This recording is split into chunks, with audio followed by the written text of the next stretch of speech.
痛定思痛，原来是思念疼痛的意思。很有追求的印度又要在边境和解放军比过冬。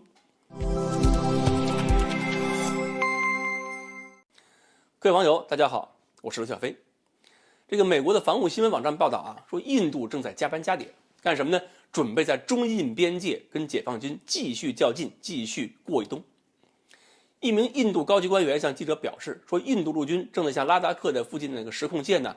部署大量的部队、车辆、武器，还有各种支援装备，并且打算在实控线附近过冬了，以对抗中国人民解放军呢。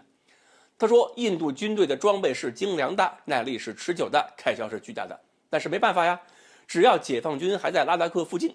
那么只要解放军还有新的基础设施建成，那么只要解放军还在，印军就必须死扛到底。根据估算，在拉达克地区呢，印度人部署了5万部队，另外呢还有各种装备。为了应付严寒，从今年10月到明年3月，估算了下来，就是每个士兵身上的开销大概是$15,000。那么总量大家可以算一算，花钱地方很多，包括口粮、工程、医疗用品、武器、弹药，还有各种装备、服装，还有适合气候环境的车辆。每个士兵身上用着的物品呢，加起来一个人得有80件左右。另外，部队还需要大量的煤油、柴油和汽油。整个冬季呢，这个部队需要大约50万吨物资。运送这些物资的话，用卡车运，每10吨的运输成本是$1500。如果用运输机 C-17运输机飞一次，成本是$345,000。现在估算下来，今年已经花了$1亿准备过冬，还修建了几百个军营。据说这回军营还不错了，有了水电暖气，但是还不够呢。还需要建设更多的房屋、掩体、弹药库、车库，所以明后2年还得继续再用掉$5亿。另外呢，前线道路也是一个问题。7年前，印度曾经计划修大概是60多条战略边境公路，这些路呢要通向中国边境，而且经过7年奋斗，目前已经通了是35条。按照这个速度去计算的话，我们估计一下，再过6、7年，印度大概能够修通全部计划中的这60条战略公路。这还不算，印度还有个庞大的采购计划，要引进无人机、远程侦察观测系统、战场监视雷达、新的各种侦察卫星，来增强其情报、监视和侦察功能，打算要随时监视解放军。能看得出来，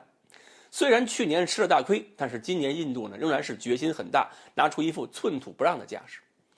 说实话呢，以印度现在的经济水平啊，虽然说今年的 GDP 增长率不太好看，但是几亿美元印度还是花得起。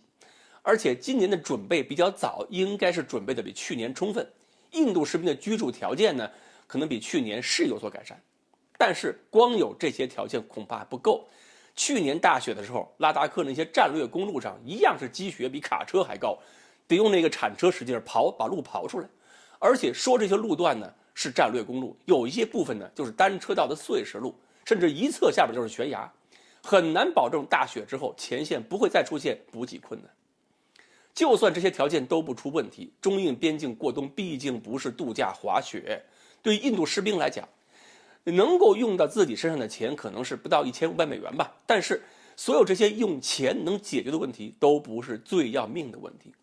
最痛苦的事儿就是再遭遇去年加勒万河谷那些用多少美元都没法解决的事。其实呢，就像印度人说的，解放军在拉达克，印度人就必须在拉达克。同样道理，只要印度人敢继续较劲，我们也会坚决的奉陪到底。所以呢，拼后勤也好，拼勇气也好，我们都欢迎，反正优势在我们这儿。而且呢，我们还有更好的武器，就是去年在加勒万河谷里边拍那些照片啊，比如最近上网的一批，就是印度士兵捏着耳朵那个，这些照片一点点放出来，还可以一层层的打印军的脸。今年跟去年一样，等印度士兵在边境看到了面色冷酷的中国军队以及中国士兵手里的各种冷兵器，他们才会真正理解什么叫做凛冬将至。说不定有些年轻的印度士兵还会担心自己会不会成了解放军明年用的新照片。好，关于印度军队今年怎么打算在中印边境过冬，今天呢我们就聊到这里，欢迎大家继续关注我们的栏目，我们下期再说。